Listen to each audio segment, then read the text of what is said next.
Hello dear friends, वंदे मातरम, welcome again, welcome to new lecture of surface chemistry. दोस्तों हमारा एडसॉर्प्शन टॉपिक ऑलमोस्ट कंप्लीट था। उसमें कुछ यूजेस एप्लीकेशन पढ़नी बाकी थी, क्योंकि ये बात अलग ही हमने ऑलरेडी उसके एग्जांपल्स देख रखे थे, तो ज़्यादातर रिपीट ही होने वाली है।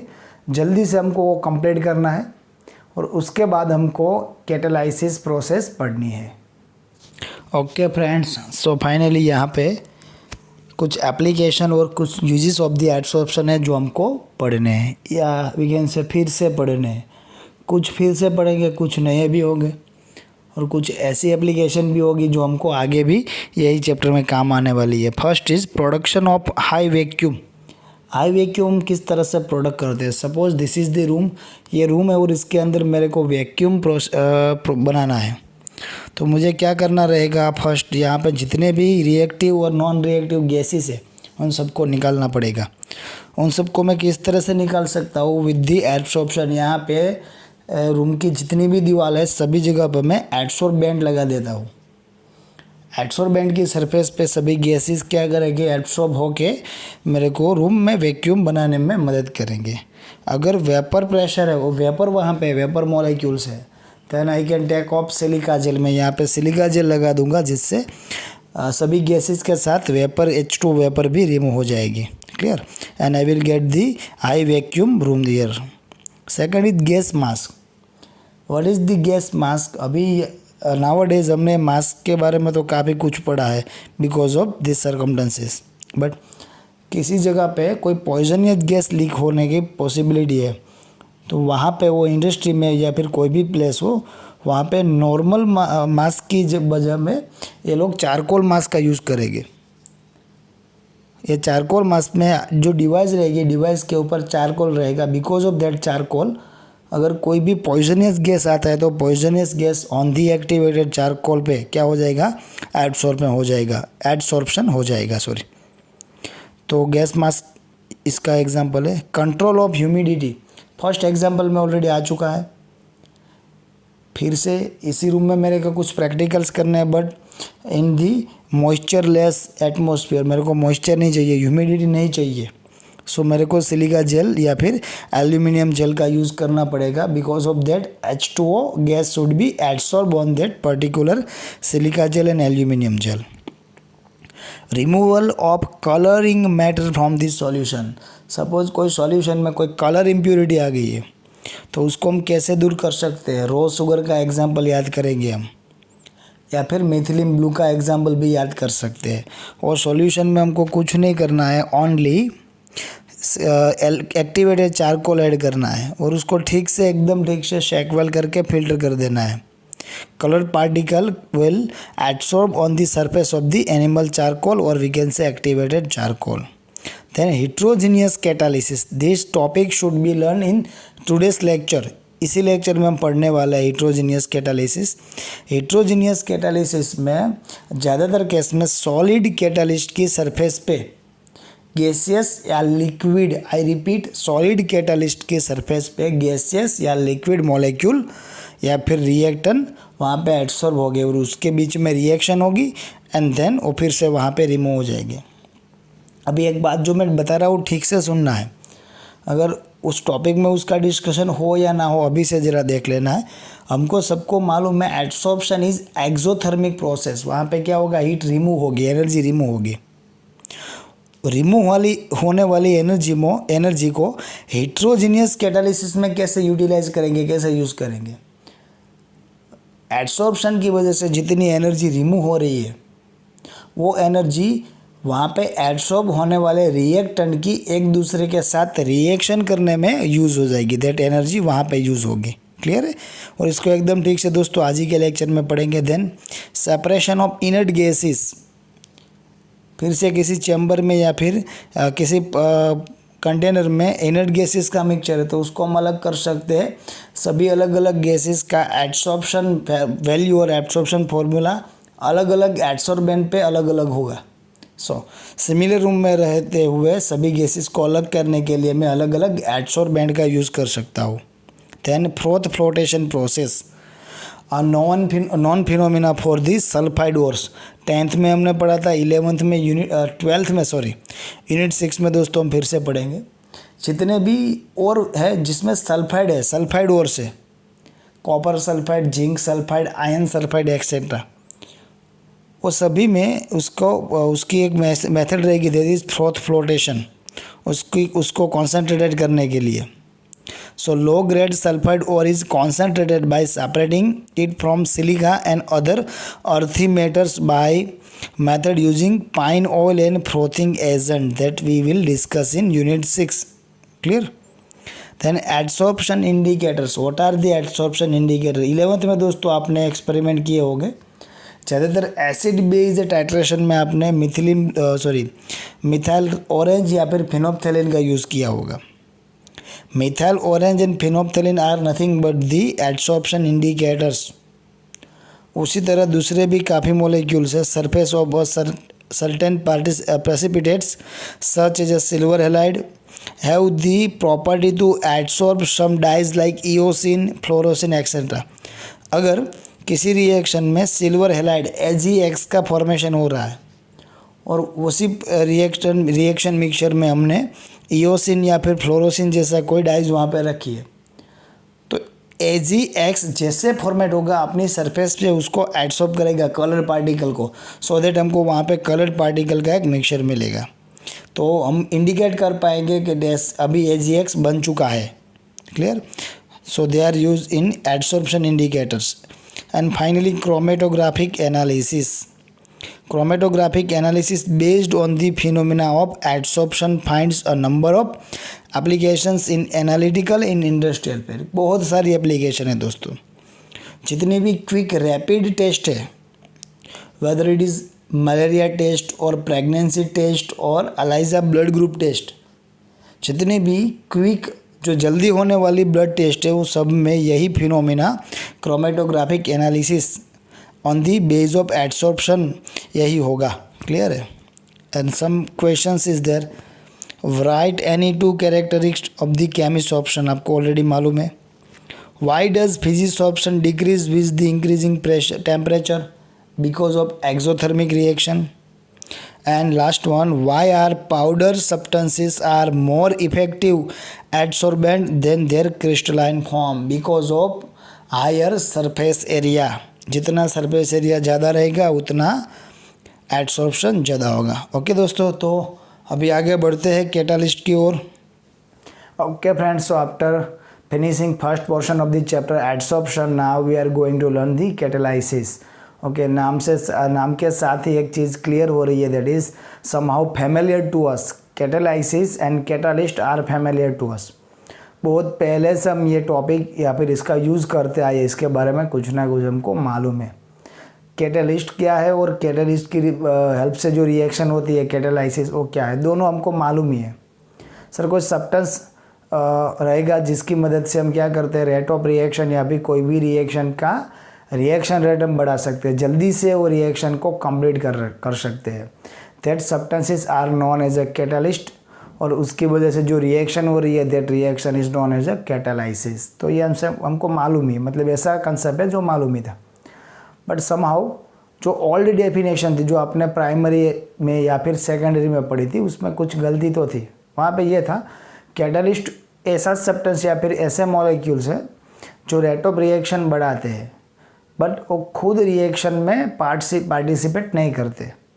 But actually catalyst are also can be a part of the reaction. Yes, I mean it. Catalyst भी reaction के part होते हैं, but after the reaction और end of the reaction वो क्या करेंगे, they recover as it is। जैसे वो पहले थे वैसे रिकवर हो जाएंगे। सो जैसे पहले दिखते थे आफ्टर बिफोर द रिएक्शन वैसे ही मिलेगी हमको आफ्टर द रिएक्शन। सो हमको ये लगेगा इसने कुछ रिएक्शन नहीं किया या फिर रिएक्शन में पार्ट नहीं लिया, but actually they can take part in the reaction but recover as it is, जैसे थे वैसे रिकवर होते हैं। क्लियर है? सो ये हमको मालूम ही अभी होना चाहिए और उसके अकॉर्डिंग कुछ एग्जाम्पल चाहिए। सी यहाँ पे एक एग्जाम्पल दे रखा है, that is potassium chloride KClO3। Already ये आगे एक चैप्टर में आ चुका है केमिकल काइनेटिक्स में, बट अभी तक हमने वो चैप्टर नहीं पढ़ा है, तो हमारे लिए थोड़ा यहाँ पे एग्जाम्पल समझने के लिए डीप में जाना जरूरी होगा। पोटेशियम क्लोराइड से हम क्या कर सकते हैं, आफ्टर द डिग्रेडेशन ऑफ, और we can say from the potassium chloride we can get potassium chloride and oxygen gas, ये हमको मिल सकता है। कब मिलेगा, कब पोटेशियम क्लोराइड से KClO3 से हमको KClNO2 मिलेगा, at higher temperature near about 653 kelvin to 873 kelvin, और अपने इतने टेम्परेचर पे अपने आप ये रिएक्शन होती जाएगी और KClO3 से हमको KClNO2 मिलेगा। बट ये रिएक्शन स्लो होगी, बहुत slow. If we want to make this product quick, अगर ये जल्दी से बनाना है तो क्या करना पड़ेगा, टेम्परेचर डाउन करना पड़ेगा। सर पॉसिबल ही नहीं, हायर टेम्परेचर पे अगर ये रिएक्शन स्लो हो रही है तो उसके नीचे टेम्परेचर पे तो ये स्लो ही होगी। बट उसके साथ हमको एक सब्सटेंस यूज करना है, that is MnO2 manganese dioxide. In the presence of manganese dioxide KClO3 से हम जल्दी से क्या कर सकते हैं, KClNO2 बना सकते हैं। एक्चुअली MnO2 यहाँ पे क्या करेगा, MnO2 will decrease the activation energy of the product. Sir ये एक्टिवेशन एनर्जी, अगेन ये वर्ड आया, इसका मीनिंग क्या है, that we are going to learn in chemical kinetic. But इतना मैं कह सकता हूँ, with presence of catalyst or in presence of catalyst the activation energy is decreased, because of that reaction become faster। Activation energy decrease होती है, उसकी वजह से रिएक्शन फास्ट होती है, जो हम वही केमिकल काइनेटिक्स में दोस्तों पढ़ेंगे। ठीक है। सो बर्जेलियस ने फाइनली बिफोर ऐसे कुछ एग्जाम्पल परफॉर्म करने के बाद एक बात करी थी, दैट इज वही कैटालिस्ट है जो रिएक्शन में टेक पार्ट करते हैं, बट एट द एंड वो जैसे थे वैसे निकल आते हैं। सो इसका क्रेडिट हम कहीं ना कहीं बर्जेलियस को दे सकते हैं। बट अभी अगर हमको इसका डेफिनेशन देना है, definition of the catalyst what should be, इसकी डेफिनेशन क्या होगी, definition of the catalyst is the substance which can take part in the reaction and reaction make faster, at the end of the reaction recover as it is। Catalyst वो है जो reaction में take part करता है, reaction को fast बनाता है, and the end of the reaction recover as it is, that is nothing but the catalyst, and that process और that phenomena is nothing but the catalysis. You can see substances which accelerate the rate of reaction, I repeat, accelerate the rate of reaction and themselves remain chemically as well as quantitatively, उसका structure भी वही होगा और quantity भी वही होगी at the end of the reaction, unchanged after the reaction are known as a catalyst. ठीक है, जो रिएक्शन के एंड में मतलब कोई भी उसमें चेंज नहीं आता है, they are known as a catalyst, वो कैटालिस्ट है। That is this shortest and simplest definition of the catalyst. Repeat, reaction में टेक पार्ट करते हैं बट एंड द रिएक्शन वो बाहर निकल जाएंगे, जैसे थे वैसे निकलेंगे, क्वांटिटी भी वही रहेगी और उसका स्ट्रक्चर भी वही रहेगा। So no change in chemically and no change in quantitatively. Clear. अभी यहाँ से ये कैटालिस्ट के साथ कहीं बार कुछ दूसरी इम्प्यूरिटीज़ होती है, इम्प्यूरिटीज़ वर्ड में यहाँ पे यूज़ कर रहा हूँ, या फिर उसके साथ कोई थोड़ा प्रोपोर्शन में कोई कंटेंट रहता है, कंपोनेंट रहता है। कभी कभार वो क्या करता है, दे हेल्प टू कैटालिस्ट, वो कैटालिस्ट को हेल्प करते हैं to make the reaction faster. और कभी ऐसे भी होंगे जो रिएक्शन को क्या करेंगे, स्लो डाउन करेंगे। अगर कैटालिस्ट के साथ कोई ऐसा पार्टिसिपेंट है स्मॉल क्वांटिटी में which is able to reaction more faster, वो कैटालिस्ट को भी पुश करेगा जो और जल्दी करो। They are known as a promoters. Okay, so promoters are substances that enhance the activity of the catalyst, or we can say increase the activity of the catalyst. They are nothing but the promoters. Okay, in Haber Vidhi we are now aware of the Haber Vidhi, N2 plus H2 in presence of Fe। वहाँ पे पहले की process में जब मोलिब्लेडम रहता था, यहाँ पे सॉरी MO मोलिब्लेडम स्मॉल क्वांटिटी में, दैट मोलिब्लेडम वहाँ पे उसका वर्क क्या था, मोलिब्लेडम वर्क एज अ प्रोमोटर्स। वो क्या कर रहे थे, रिएक्शन को मोर फास्टर बना रहे थे। They are nothing but the promoters.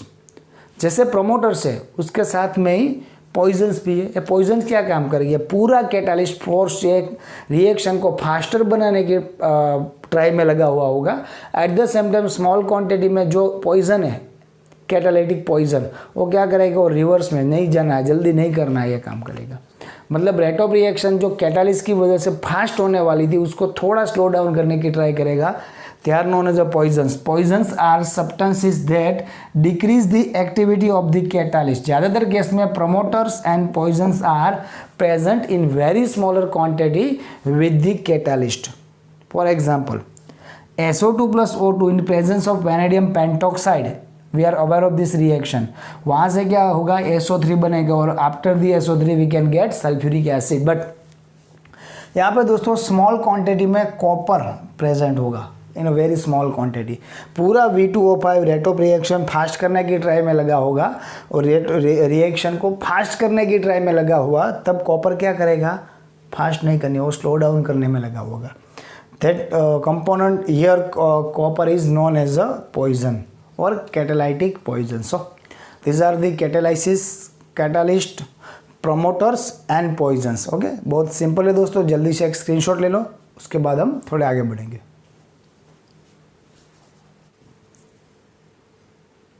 Okay friends, अभी हमको ये कैटालाइसिस को डिवाइड करना है on the basis of reactions. तो इसको हम क्या कर सकते हैं, हम इसको दो पार्ट में डिवाइड कर सकते हैं. एक ऐसा पार्ट रहेगा जनरली वहाँ पे रिएक्टेंट और कैटालिस्ट दोनों सेम फेज में रहेंगे. Both are in the liquid phase और इन द सॉलिड फेज और in the gaseous phase, catalyst and the reactants. और साथ में कुछ ऐसी टर्म भी है, ऐसे एग्जांपल भी हो गए जहाँ पे catalyst and the reactants are not in the same phase और डिफरेंट फेज में रहेंगे. Gas solid, gas liquid, liquid gas etcetera.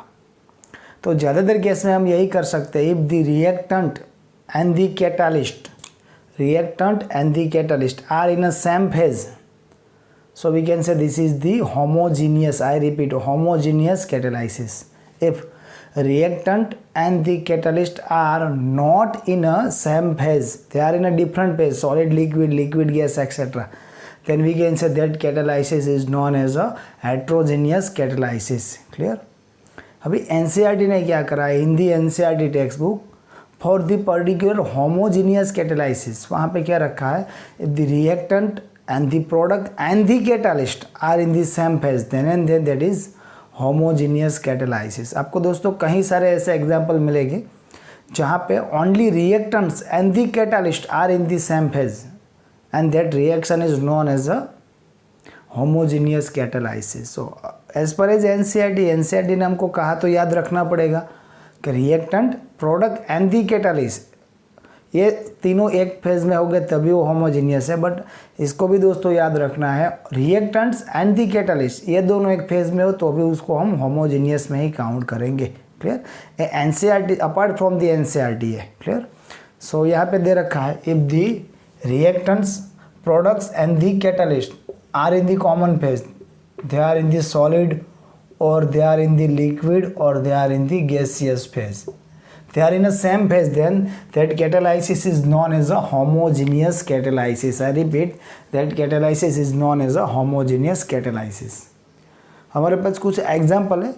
अभी मैं यहाँ पे आपको जो एग्जाम्पल आपके सामने रखने जा रहा हूँ, that is from the NCERT, but it is not compulsory to perform only NCERT examples from these topics. आप कहीं सारे एग्जाम्पल से दोस्तों अवेयर हो जहाँ पे catalyst and the reactant are in a same phase. आप अपने से खुद से अपने दिमाग से वो लिख सकते हो अगर ये क्वेश्चन आपको बोर्ड एग्जाम में आता तो. वहाँ पे नीड नहीं है, यही एग्जाम्पल चाहिए. सो आप अंडरस्टैंडिंग से काम कर सकते हो. Here SO2 gas plus O2 gas in presence of N और nitric oxide, gas gas and gas, also the product in the gas form. तो यहाँ पे reactant, product and the catalyst are in the same phase. So this particular example is example from the homogeneous catalysis. This is example from the, कौन से concept से है, from the lead chamber process. Okay, अगर इसका एकदम opposite देखें जहाँ पे reactant and products, I repeat, जहाँ पे reactants are product are not in a same phase, वो सेम फेज में नहीं होंगे, दोनों का फेज अलग होगा. यहाँ पे सॉलिड तो यहाँ पे लिक्विड, यहाँ पे लिक्विड तो यहाँ पे गैस, यहाँ पे गैस तो यहाँ पे सॉलिड, या फिर दोनों इक्वल नहीं होने चाहिए, दोनों सॉलिड, दोनों गैस या दोनों लिक्विड नहीं है, तो कैटालाइसिस को हम क्या कहेंगे, that is heterogeneous catalysis. Similar reaction 2SO2 plus O2 gives SO3, 2SO2 plus O2 gives SO3. यहाँ पे reactant product and catalyst are in this same phase, but we can say यहाँ पे SO2 गैस है, oxygen gas है, product in the gas form, but our catalyst is platinum metal that is in the solid form. So we can say ये example किसका है, heterogeneous catalysis का है. यहाँ से भी हम आगे सल्फ्यूरिक एसिड बना सकते हैं, और ये कौन सी प्रोसेस से, फ्रॉम दी कॉन्टैक्ट प्रोसेस से. क्लियर. फिर से होमोजीनियस पे आते हैं. यहाँ पे एस्टर दे रखा है C double bond OO, it means this is the ester in a liquid phase, plus H2O liquid in presence of acid but in the aqueous form. ज़्यादातर केस में यहाँ पे HCl यूज होता है, मैंने यहाँ पे H प्लस क्यों लिखा है, H2SO पर भी हो सकता है in the presence of aqueous acid form. We can get, यहाँ से क्या होगा, this reaction is known as a reesterification which we are going to learn in organic chapters. Organic chapter में दोस्तों ये रिएक्शन रिवर्सिबल भी हमको पढ़ना है. Reaction of, repeat, reaction of acid plus alcohol and we will get ester. At the same time reaction of ester plus H2O in presence of acid we will get alcohol and acid back. लेकिन यहाँ पे गलती से product लिखना रह गया, तो पहले हम वो करते हैं. Ester in a liquid form, H2O in a liquid form in which we will get, यहाँ से क्या होगा, the product is CH3COOH. Again acid in a liquid form, और we can say aqueous form, plus दूसरा क्या मिलने वाला है हमको, CH3OH. Again alcohol is also in a liquid form. So हम क्या कर सकते हैं, we can say liquid liquid liquid liquid and liquid. So this reaction is known as a homogeneous catalysis, and this reaction is particular, this reaction is known as a reesterification because यहाँ से ester से हम acid and alcohol back लेते हैं. अगर ये alcohol और acid की रिएक्शन होगी तो हमको एस्टर मिलने वाला है. ये दोनों रिएक्शन हम ऑर्गेनिक में पढ़ेंगे दोस्तों. Then C12H22O11, sir, this is sucrose, AQ. So this is nothing but the solution of this sucrose. Solution of this sucrose, aqueous solution of this sucrose is in the liquid form with H2O, again liquid, in presence of H2SO4 or other acid catalyst, but in a liquid form, aqueous form. Reactants are in a liquid form, catalyst is in a liquid form. We will get glucose plus fructose, C6H12O6 plus C6H12O6, both are in a liquid form, or we can say aqueous form, not in a liquid form, actually they are in a aqueous form, glucose and fructose. So यहाँ पे भी दोस्तों similar state रहेगा catalyst का, product का और reactant का. So this reaction are from the homogeneous catalysis. At the same time we can say this is nothing but the Haber process. In the Haber process N2 gas plus H2 gas in presence of एभी catalyst. Sir ये तो solid हो गया. और nowadays अभी जो latest process है वहाँ पे थोड़ा चेंज है, दैट वी नो, वो अभी नहीं डिस्कस करते. But N2 gas, H2 gas and Fe solid, they are not in a same phase. So this that's why this reaction is known as a heterogeneous catalysis. Again Ostwald process, ammonia gas with O2 gas in presence of platinum metal, we will get nitric oxide plus H2O.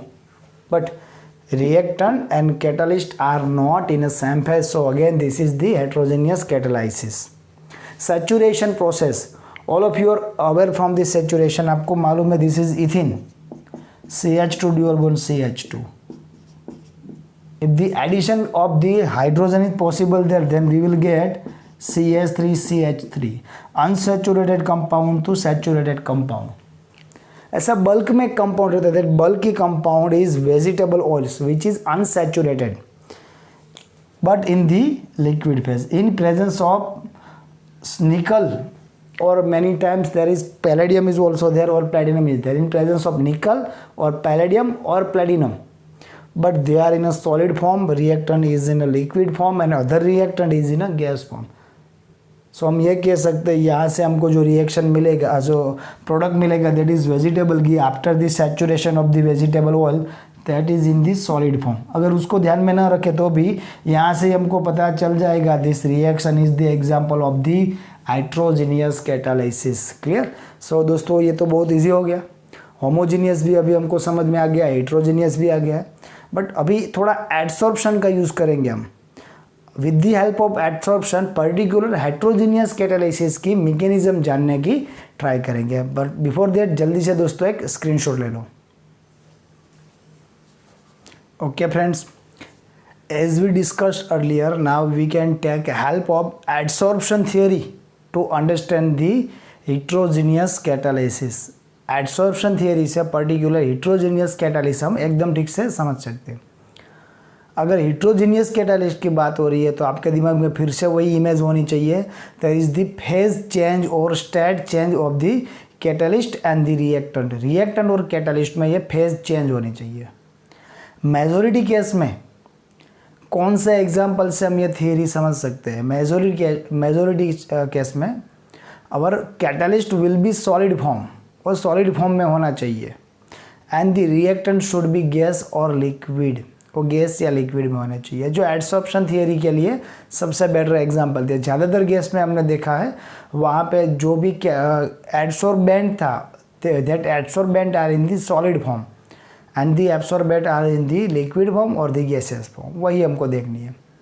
अभी nowadays अभी के दिनों में ये theory को जिस तरह से समझा जा रहा है या फिर एक्सेप्ट किया गया, that is the modern theorem. But old theory भी कुछ ऐसी ही थी। पिछले कुछ सालों में भी यही सीक्वेंस से, मतलब एडसॉर्प्शन थियरी से ही हम हेट्रोजीनियस कैटालिसिस ठीक से समझ पा रहे थे। तो पहले यहाँ पे ओल्ड थियरी के बारे में थोड़ा बहुत दे रखा, तो first we go for the old theory और उसके बाद हम न्यू जो लेटेस्ट थियरी है उसके बारे में बात करेंगे, और बाद में हम ये बात करेंगे दोनों एक ही है, एक्चुअल में दोनों एक ही है, बट क्या डिफरेंस है डिस्को, मतलब उसको एकदम समझने में क्या गलती तो नहीं कह सकते, क्या चूक रहे थे वो अभी हमको ठीक से देखना है, गलती तो थे ही नहीं। ठीक है, एक एग्जाम्पल देखना है दोस्तों। Suppose this is the catalyst, ये कोई कैटालिस्ट है, and this are the reaction reactant, ये दोनों रिएक्टर है, this is A and this is B, and we need product A B, but product A B हमको इजीली मिल नहीं रही है, जल्दी से रिएक्शन नहीं हो रही है। तो हम क्या कर सकते हैं? We can take the help of catalyst. You can see on the surface of the solid catalyst, suppose they are in the gas form, they can attract there and attach there, that is the adsorption. तो क्या होगा? ये होगा sir, this is A and this is B. Clear? Actually इसको हम intermediate product बोल सकते हैं, जो पहले की थियरी में इसके लिए कुछ नाम ही नहीं था, इंटरमीडिएट प्रोडक्ट बोला नहीं जा रहा था। अभी के दिनों में क्या करते हैं, एक्स्ट्रा चीज़ हम यही बोलेंगे, हम इंटरमीडिएट प्रोडक्ट के बारे में डिस्कस करेंगे। So that is the new और you can say latest adsorption theory, कुछ चेंज नहीं है। ये इंटरमीडिएट प्रोडक्ट है, ऐसी पहले के समय में ऐसी बात नहीं होती थी। Actually this is the intermediate product. अभी क्या होगा? On the surface of the catalyst A and should be react with each other, इन दोनों के बीच में रिएक्शन होगी। After the reaction between A and B they can desorption, उसको डिसॉर्प्शन हो जाएगा, वहाँ से फ्री हो जाएगी। After the desorption we can get A B, this is our product A B, and we can gate catalyst as it is. मैंने पहले ही कहा था catalyst can take part in the reaction but recover as it is, जैसे था वैसे recover होता है। यहाँ पे जो कैटालिस्ट था उसी तरह से रिकवर हो चुका है, but with help of this catalyst we should get A B product. So this is nothing but the adsorption theory to understand the electrolytic catalysis. Okay, यहाँ पे ये गैस या लिक्विड हो सकते हैं और ये सॉलिड है, and this is the intermediate product. अभी जो लेटेस्ट थियरी है उसमें भी यही है, बट ये इंटरमीडिएट प्रोडक्ट के बारे में यहाँ पे अभी डिस्कशन होगी, जो हमने ओल्ड थियरी में हम नहीं कर रहे थे। Suppose this is the our catalyst, ये हमारा कैटालिस्ट है, and the outer surface of the catalyst is vacant, वहाँ पे रेसिडुअल फोर्स है, एट्रैक्टिव फोर्स है, unbalance force. Because of that unbalance force वो क्या करेगा? वो आउटर मॉलिक्यूल को अपनी तरफ अट्रैक्ट करेगा। So A and B are the molecules, this is in the solid form, A B should be gaseous और लिक्विड फॉर्म, इन दोनों को अपनी तरफ रिएक्ट करेगा। सो यहाँ पे 5 स्टेप हमको क्लियर कट लिखने हैं इन दी लेटेस्ट प्रोसेस, जो ओल्ड में ऐसा कुछ कंपलसरी नहीं था। अभी हम क्या करेंगे? फर्स्ट स्टेप इज इन दोनों का अभी डिस्टेंस फ्रॉम दी कैटालिस्ट बहुत दूर है, तो अभी ये डिफ्यूज हो गया, उसकी तरफ धीरे धीरे नज़दीक आएंगे, diffuse toward the catalyst. This is the first step. अभी इसकी तरफ स्लोली आ रहे हैं, सपोज अभी उसके नज़दीक आ गए।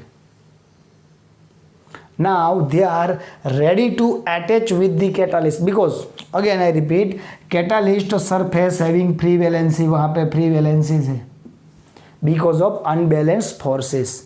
So अभी क्या होगा, react with molecule A and B with react with catalyst and we will get this type of intermediate product. अभी इसको हम intermediate product बोलेंगे A and B. सर यही था यहाँ पे, इसको intermediate नहीं बोला था और कुछ नहीं है. This is our intermediate product. Adsorption of the A and B on the surface of catalyst and we will get intermediate product catalyst with reactant A and reactant B. Now on the surface of the catalyst A and should be react with each other. उन दोनों के बीच में react होगी, so we can get bond between A and B. यहाँ पे bond बन गया. After the reaction between A and B, bond formation between A and B, what should be there? Sir यहीं पे हुआ था वही होगा, desorption. You can see desorption of the product, product अभी डिसॉर्प्ट होगा, यहाँ से रिमूव होगा. So we will get catalyst back, जो ऊपर था हमको फिर से मिलता है. And A B is our product. Sir आपने 5 पॉइंट बोले थे, यहाँ पे तो 3 ही हुआ. क्या हो रहा था, पहले नज़दीक आ रहे थे. Second is adsorption on the surface, third is reaction on the surface of the catalyst, fourth is desorption, fifth is जो पहले नज़दीक आए थे अभी वो फिर से दूर जाएंगे, that is the fifth point. So अभी हमको क्या याद रखना है, this is the catalyst, this is the reactant 1, suppose this is the reactant 2. So पहले ये दूर थे, नज़दीक आ रहे, first point. Adsorb on the surface, second. React with each other, third. Desorption from the surface, fourth. Go away from the surface, fifth. Latest or we can say modern adsorption theorem for the heterogeneous catalyst is over. बस इतना ही है, और कुछ याद रखना नहीं है. But यहाँ पे अगेन मैं वही बात कर रहा हूँ, यहाँ पे फेज ऑफ दी और state of the catalyst should be solid and the state of the reactant should be gaseous और लिक्विड. और ये यहाँ पे लिमिटेशन भी रहेगी. दैट लिमिटेशन इज, सर यहाँ पे कोई भी मतलब किसी भी तरह का अनाउंसमेंट नहीं हुआ कि व्हाट शुड प्रोमोटर्स डू और poison do here. So from this reaction हम प्रोमोटर्स और पॉइजन्स के बारे में कुछ जान सकते हैं नहीं है, बट इतना इजीली हम एडसॉर्प्शन थियरी समझ सकते हैं. क्लियर है दोस्तों. तो जल्दी से एक स्क्रीनशॉट लेना है फॉर ओनली अंडरस्टैंडिंग. अगर आप इस तरह से लिखोगे तो नंबर नहीं आएगा. लिखना कैसे वो मैं आपको भेज दूंगा.